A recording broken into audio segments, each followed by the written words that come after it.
Something completely different. The world's leading robotic minds have gathered in Christchurch this week to discuss the future of human-robot interaction. And the very latest advances are going to be on show, and for those who can't attend, well, robots, of course, have the solution for that as well. Let's go to the University of Canterbury's robotics expert, Christoph Bartnek. And Christoph, I imagine that you're very overexcited at the prospect of having this conference here in New Zealand. Is it a massive deal to have it on our homeland? Well, the Human Interface Technology Laboratory at the University of Canterbury is one of the leading institutes in human-robot interaction. And as such, we have indeed been able to get the conference to Christchurch. It brings together the leading minds of the field. And it's a great privilege to be able to do this in Christchurch, and even being able to do this in a place that has been struck with the earthquakes.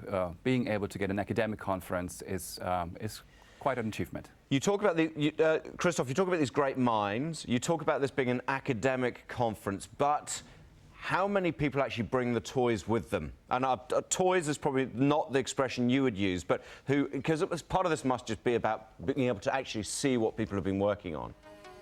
Yes, we do have a dedicated demo session where people bring their robots with them and show what they can do.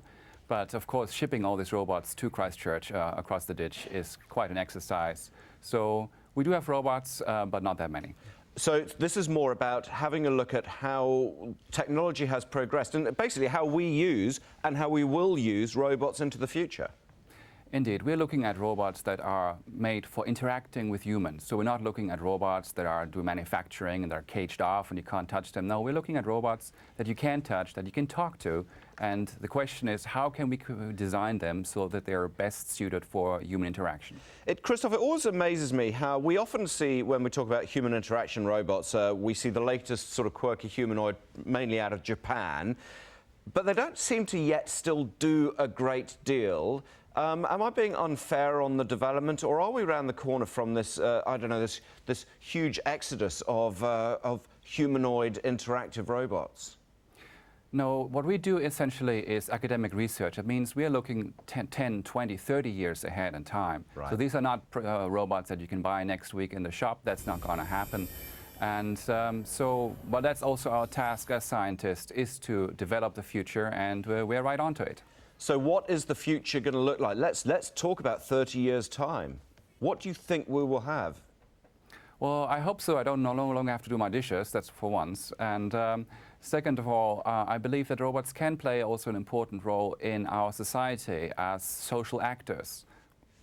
It's very interesting, isn't it? And that's on top of course, the robots which we're used to nowadays, which, taking over more and more of the difficult jobs in the workplace. Is that something we should be worried about, the amount of jobs being lost to robots? Well, that's an old debate. You can even claim that the invention of the wheel was a job killer. So I don't think that argument really holds. So I think the jobs will change. So we'll have more jobs that are dealing with, for example, the maintenance of robots rather than actually doing the dishes. Yeah, thank you very much for clarifying that. Christoph Bartnek, Human Interface Technology Laboratory Director. I hope that you have a very successful conference. Yes. And that's an important point to make, because a lot of people say, oh, robots are just going to destroy the jobs market. It changes things. There'll be different jobs, yeah. Now